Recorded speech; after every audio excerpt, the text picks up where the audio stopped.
बिहार प्रमाणे महाराष्ट्रात सुद्धा ओरली व्हिडिओ कॉन्फरन्स करून जिल्हाधिकारी, उपविभागीय अधिकारी यांच्यासोबत महाराष्ट्र निवडणूक आयोगाने बोलणी केली.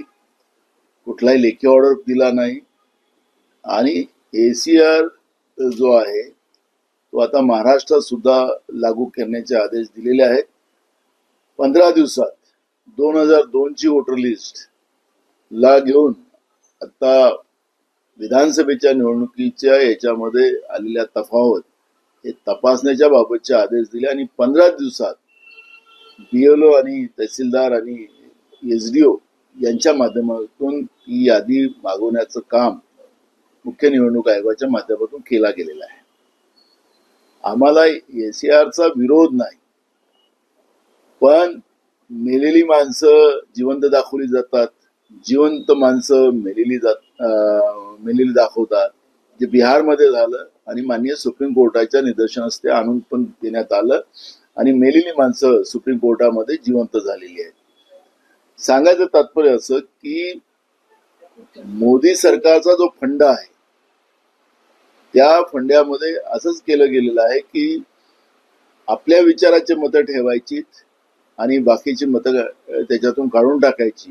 ही जी काही नवीन परंपरा आणलेली आहे ती महाराष्ट्रात अजिबात चालता कामा नये आणि म्हणून मी आज तुमच्या माध्यमातून महाराष्ट्राच्या जनतेला सुद्धा मी या ठिकाणी जागरूक करण्यासाठी मी आपल्या समोर आलेलो आहोत. मूळ प्रश्न असा आहे की यांनी केलं पाहिजे. जी काही डुप्लिकेट नावं आलेली आहेत, चुकीची नावं आलेली आहेत, ही नावं कमी केली पाहिजे. याला आमचा कुठेही विरोध नाही. पण हे 15 दिवसात बीएलओच्या माध्यमातून जी यादी मागवण्याचा प्रयत्न निवडणूक आयोग करतायत त्याला आमचा विरोध आहे. गावात, या शहरामध्ये, प्रभागामध्ये या पद्धतीची यादी जाहीर करावी आणि जाहीर करून ते लोकांच्या समोर ठेवावी आणि नंतर लोकांच्या याच्यानंतर ही यादी निवडणूक आयोगाने मान्य करावी, ही मागणी आमची आहे. पण आता महाराष्ट्रामध्ये गेल्या 4 वर्षापासून लोकल बॉडीज निवडणुका झाल्या नाही. माननीय सुप्रीम कोर्टाने राज्य सरकारला, निवडणूक आयोगाला सुद्धा डेडलाईन दिलेली आहे.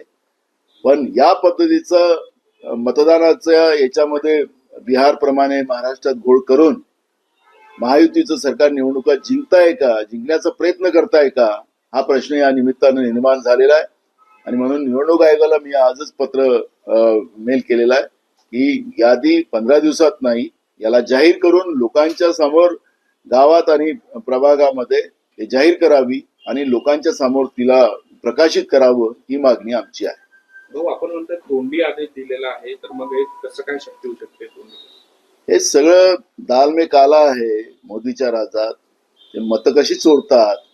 आता तर बिहारमध्ये नाही, पूर्ण देशात, नेपाळमध्ये सुद्धा ते आवाज पोचला की वोट चोर गद्दी छोड. हा जो नारा आहे, हा नारा आता सगळीकडे पसरत चाललेला आहे. आणि म्हणून आता तरी ह्या निवडणुका पारदर्शक व्हाव्यात, लोकांना आपलं मतं बजवता आले पाहिजेत, त्यांना आपला प्रतिनिधी निवडता आला पाहिजे. पण मेलेली माणसं जिवंत दाखवून आणि जिवंत माणसं मारून मेलेली दाखवून ज्या पद्धतीनं मतचोरी केली जाते आहे त्याला आळा घातलाच गेला पाहिजे. आणि म्हणून लोकांनी सुद्धा याच्यात जागरूक राहावी, हे आव्हान आम्ही या ठिकाणी करतोय. काल मीनाताई ठाकरे यांच्या पुतळ्याचा जो अवमान करण्यात आलेला होता त्याच्यामध्ये ज्या व्यक्तीला पकडण्यात आलेला आहे तो बाळासाहेब ठाकरे यांच्या पूर्वश्रमीच्या बॉडीगार्डचाच नातेवाईक निघाल्याची माहिती समोर येते. मूळ प्रश्न असा आहे की बॉडीगार्डचा नातेवाईक असेल काय असेल, आपल्याला लक्षात असेल बिहारमध्ये नरेंद्र मोदींच्या आईला शिवा घालण्याचं काम केलं गेलेलं आहे. तो बीजेपीच्या आयटी सेलचा माणूस होता. या पद्धतीचा उद्रेक आणि एक प्रकारच्या जनभावना भडकवून जनतेचे मूळ प्रश्न बाजूला सारण्यासाठी महाराष्ट्रात आणि देशामध्ये या पद्धतीचा प्रयत्न केला जातोय. मीनाताई ठाकरेंच्या प्रतिमेवर ज्या पद्धतीनं काळं फेकण्याचं काम झालेलं आहे त्याचा आम्ही निषेधच करतो. महाराष्ट्रातलं कायदा सुव्यवस्था बिघडलेली आहे हे याच्या माध्यमातून आपल्याला सिद्ध झालेलं आहे. त्यामुळे मला असं वाटतं की राज्य सरकारचं फेल्युअर आहे आणि आता कोणाचा नातेवाईक दाखवून या पद्धतीनं त्या विषयाला डायव्हर्ट करण्याचं काम सरकार करत असेल तर या गोष्टीचा आमचा विरोध आहे. महाराष्ट्रात हे होता कामा नये, अशा पद्धतीचं होता कामा नये. या पद्धतीचं सरकारनेच काळजी घेण्याची गरज आहे. शरद पवार म्हणाले की स्थानिक स्वराज्य संस्थेच्या याच्यामध्ये ज्या ज्या ठिकाणी शक्य असेल महाविकास आघाडी म्हणूनच लढण्याचा प्रयत्न राहील, पण ज्या ठिकाणी निर्णय नाही होऊ शकणार किंवा ते स्थानिक पातळीवर काँग्रेसचा काय धोरण? आणि हे सुरुवातीपासून मी पीसीसी होतो त्यावेळेस सांगत होतो, आजही आमची भूमिका स्पष्ट आहे की स्थानिक कार्यकर्त्यांच्या विचारानेच त्या निवडणुका लढल्या जातील. ज्या ठिकाणी कार्यकर्ते म्हणतील की आम्हाला अलायन्स करायचं नाही तिथं अलायन्स होणार नाही. त्यामुळे लोकल बॉडीज या निवडणुका कार्यकर्त्यांच्या असतात आणि पार्टी म्हणून आम्हाला ती भूमिका घ्यावी लागते. शरद पवार बोलतात त्याला काही विरोध करायचं कारण नाही, ते कार्यकर्त्यांची निवडणूक कार्यकर्त्यांच्या पद्धतीने लढली जाते. मुंबईमध्ये असं दिसतं, मुंबई आणि आजूबाजूचा जो परिसर त्या ठिकाणी दोन्ही ठाकरे बंधू एकत्रित निवडणूक लढवू इच्छितात. ते जे नवीन ठाकरे बंधू आहेत ते महाविकास आघाडीचा पार्ट होतील की तो शिवसेना? बघा, आम्हाला त्याच्याबद्दलची आता प्रतिक्रिया देण्याचं कारण नाही आणि हा निर्णय आमचा हायकमांड घेतील. त्यामुळे मला असं वाटतं की दोन भाऊ एकत्रित येत आहेत, त्यांचं मनोमिलन होत आहे, त्याला विरोध कोणाला करायचं कारण नाही. राहिली निवडणुकीची भूमिका हे आमचा हायकमांड डिसाईड करतो. कुठेतरी काल नरेंद्र मोदींचा वाढदिवस होता, शरद पवारांनी शुभेच्छा दिल्या आणि त्यांना शरद पवारांना जेव्हा 75 वर्षाचा नंतर मोदी रिटायरमेंट घेतली असा प्रश्न विचारला तर शरद पवार म्हणाले की मी अजून रिटायरमेंट नाही घेतलं तर मी त्यांना म्हणू शकत नाही. काय वाटतं? मला त्याच्यात जायचं नाहीये, पण मोदी सरकारनी जे अग्निवीर आणलं आणि 22व्या वर्षी 24व्या वर्षी तरुणांना रिटायर करते आहे त्या माध्यमातून, तर आता मोदींजींनी विचार करायची गरज आहे की तुम्ही तरुणांना रिटायर करता 22व्या 24व्या वर्षी, तर तुम्ही काय करायचं तुम्ही ठरवायचं आहे. कारण की लोकशाहीत आम्ही काही त्यांना म्हणू शकत नाही की तुम्ही रिटायरमेंट घ्या. पण त्यांच्या पक्षामध्ये मुरली मनोहर जोशी असतील असे अनेक नेते ते मार्गदर्शक मंडळामध्ये टाकले. वाराणसीमध्ये पहिले मुरली मनोहर जोशीच त्या ठिकाणून खासदार होते, पण त्यांना सांगण्यात आलं की तुम्ही सोडा, तुम्ही आता मार्गदर्शक मंडळामध्ये आहे, तुमचं वय झालेलं आहे. त्यांचं 75 होतं त्यावेळेस, तर त्यांना जसं बाजूला केलं, अडवाणीजींना बाजूला केलं, तसं त्या पक्षात काही धोरण झालं असेल तर आम्हाला माहिती नाही. पण आमचा एवढाच मुद्दा आहे की तरुणांना ते 22व्या वर्षी 24व्या वर्षी अग्निवीरच्या माध्यमातून रिटायर करतात आहे, तर त्यांनी त्यांचा विचार करावा. निधी वाटपावरून विरोधकांमध्ये नाराजी आहे असं म्हटलं जात आहे की नव्या आमदारांना जास्त दिले जात आहे, निधी वाटप होत आहे. काय आपली भूमिका? परवाच माझं विनियोजन बिलावर एक मीटिंग अजित पवारांच्या बरोबर झालेली होती. सगळे सचिव होते. त्यांच्या बोलण्यावरून असं लक्षात होतं की राज्याची आर्थिक परिस्थिती भयानक आहे. राज्य 8 लाख कोटीच्या वर कर्जात गेलेलं आहे. त्याचं म्हणजे आता सगळं आर्थिक बॅलन्स या राज्यातलं बिघडलेलं आहे. राज्यामध्ये सगळीकडे खड्डेच खड्डे आहेत. ग्रामीण भाग असो, शहरी भागात असो, नॅशनल हायवे असो, या सगळ्या भागामध्ये आपण पाहिलं तर गड्ड्यांचं साम्राज्य आपल्याला पाहायला मिळते आहे. सरकार त्याला सुद्धा पैसे द्यायला तयार नाही. राज्यामध्ये दुष्काळाची परिस्थिती आहे. तोंडातला घास शेतकऱ्याचा हिसकला गेलेला आहे. काल सरकार स्वतःच मराठवाड्यामध्ये लोकांच्या बांधावर फिरताना आपण पाहत होतो आणि त्यांनी घोषणा पण केली की आम्ही पाठीशी आहोत. आता काय पाठीशी आहे? तात्काळ मदत केली पाहिजे. दिसतंय सरकार तिथं मोक्यावर गेल्यानंतर आता पंचनाम्याची वाट बघायची काय? सोयाबीन गेला, कापूस गेला, उडीद मूग गेला, द्राक्ष गेले, कांदा गेला, धानाचा थोडंसं आहे पण अजून 15 दिवस पाऊस आला तर धानाची शेती जाणार. या वर्षी बंपर क्रॉप महाराष्ट्रामध्ये शेतकऱ्यांच्या हातात आला असता, महाराष्ट्राची जीडीपी त्याच्याने वाढली असती. पण आता नैसर्गिक आपत्तीमुळे ज्या पद्धतीचं चित्र उभ्या महाराष्ट्रात निर्माण झालेलं आहे ते भयावह आहे. आणि मी परवाच मुख्यमंत्री महोदयांना पत्र दिलेलं आहे की आपण पंचनामे सोडा, तातडीनं मदत शेतकऱ्यांना केली पाहिजे. आभाळच फाटलेलं आहे या राज्याचं. कर्ज घेऊ आता हे समृद्धी मार्ग असतील, शक्ती मार्ग असतील, हे सगळे कर्ज घेऊन घेतलं जात आहे.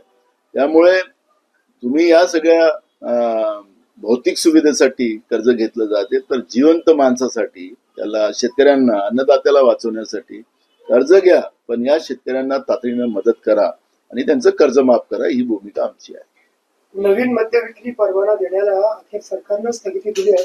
तर स्थानिक निवडणुका ज्या होणार आहेत स्थानिक स्वराज्य संस्थांच्या, त्या पार्श्वभूमीवरती अपप्रचार होणे म्हणून केलं असं बिलकुल आहे. सगळं वाटून झालेलं आहे. लोकांनी खूप ट्रोल केलं यांना आणि दारूतून पैसे कमवायचं या सरकारचं धोरण आहे. यांचे खायचे दात दाखवायचे दात वेगळे आहेत. हे राज्यच नशेडी करायचं, व्यसनयुक्त करायचं म्हणून महाराष्ट्रात सगळ्यात जास्त, देशामध्ये सगळ्यात जास्त ड्रग कुठल्या राज्यात येतं तर तो महाराष्ट्र आहे. त्याच्यामुळे महाराष्ट्रातील तरुणाई संपवण्याचं, व्यसनाधीन करायचं या सरकारचा प्लॅन आहे आणि म्हणून त्यांच्या कॅबिनेटमध्ये नवीन दारूचे परवाने देण्याचा निर्णय झालेला आहे. आता लोकांनी त्यांच्यावर ट्रोल केलं आणि म्हणून या स्थानिक स्वराज्य संस्थेच्या निवडणुका लक्षात घेता हे तात्पुरतं थांबवण्याचं सोंग हे सरकार करते आहे. आज छगन भुजबळ नागपुरात ओबीसीसाठी मेळावा घेत आहे. जो काही मराठ्यांचा जी.आर. काढला त्या विरोधात करत ते मोहीम राबवत आहे. मला तर वाटतं भुजबळांनी ही नौटंकी सोडली पाहिजे. तुम्हीच मंत्रिमंडळात आहात. फालतूचं नौटंकी करून लोकांना दिशाभूल करू नका.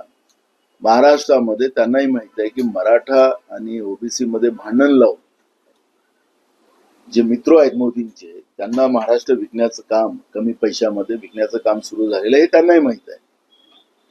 पण आज शैक्षणिक व्यवस्थेमध्ये ओबीसीचं आपण पाहिलं, ते मंत्री आहेत स्वतः, मुलांच्या स्कॉलरशिप दिल्या जात नाही.